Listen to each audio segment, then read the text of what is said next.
A number of years ago, there were these things called sea sweeps or sea swells, and effectively they were a device that would rotate your powerhead around the aquarium. So instead of permanently pointing in one direction, your powerheads would blow all over the tank. And the idea of that was that they would reach places in your corals that your normal powerheads won't touch, and they would reach areas in your tank where there are flat spots, which would mean detritus wouldn't settle so much on your sandbed. Now actually these were mostly before my time, and the only ones I ever saw were DIY efforts made by hobbyists. But that has all changed now with the Ocean SeaWave. I have the Pacific, and again it does the same thing. It's got a magnet here and it rotates through 180 degrees to blast flow all around your tank. So in this video I'm going to tell you a little bit about it and show you how it works. Before I get into that though, there is of course the usual disclosure. This unit was given to me for free in order to make this video, but I don't get to keep it after I've finished, and I've already agreed to give it away to a subscriber. And the reason that I'm calling this video a product showcase is that, to be completely honest with you, I saw this, I thought it looked cool, so I asked the guy if I could make a video showing people about it. So don't think of this as the usual deep dive Reef Talk review. It's just, I saw a thing, I think it looks cool, you might like it, you might not. Alright, with all that being said then, let's get stuck in.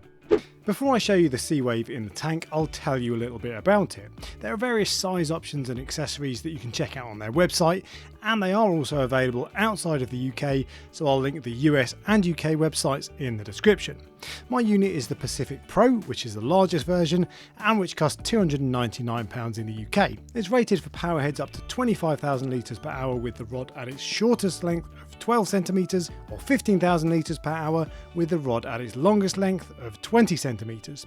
It has two control dials on top, one that controls the angle of operation, which on this unit can be set from 0 to 170 degrees, and another that controls the rotation speed.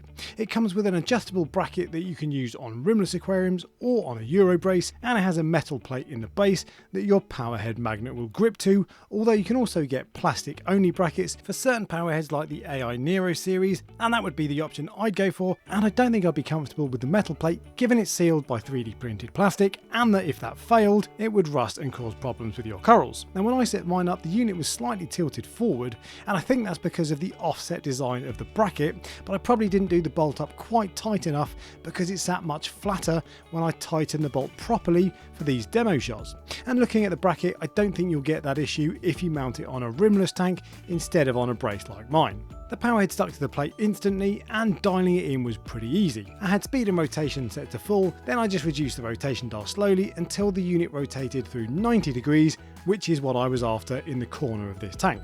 Now this powerhead is a Jekot ALW20, which is rated at up to 10,000 litres per hour, so it's far too small for a 6-foot tank like this, and ideally I would have done this test with an AI Nero 7, which won't stick out as far as this powerhead, and is much more suited to a tank of this size in terms of power output.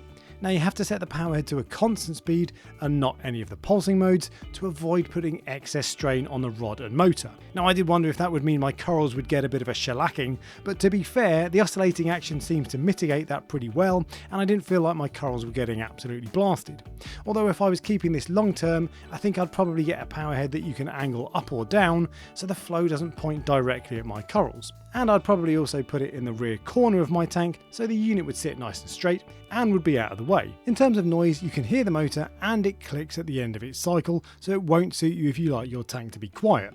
And while it's really hard to get noise levels across accurately on YouTube, here's a quick sample so you can judge for yourself.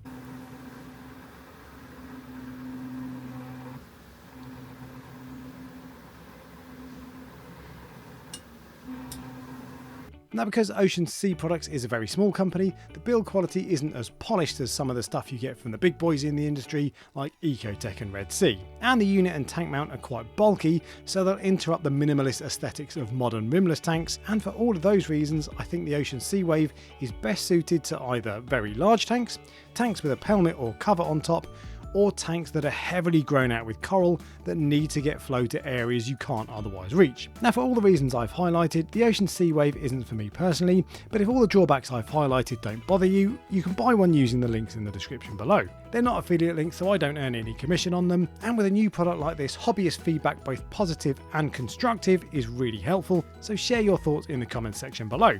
And if you enjoyed the video, give me a thumbs up and subscribe for next time, and until then, happy reefing.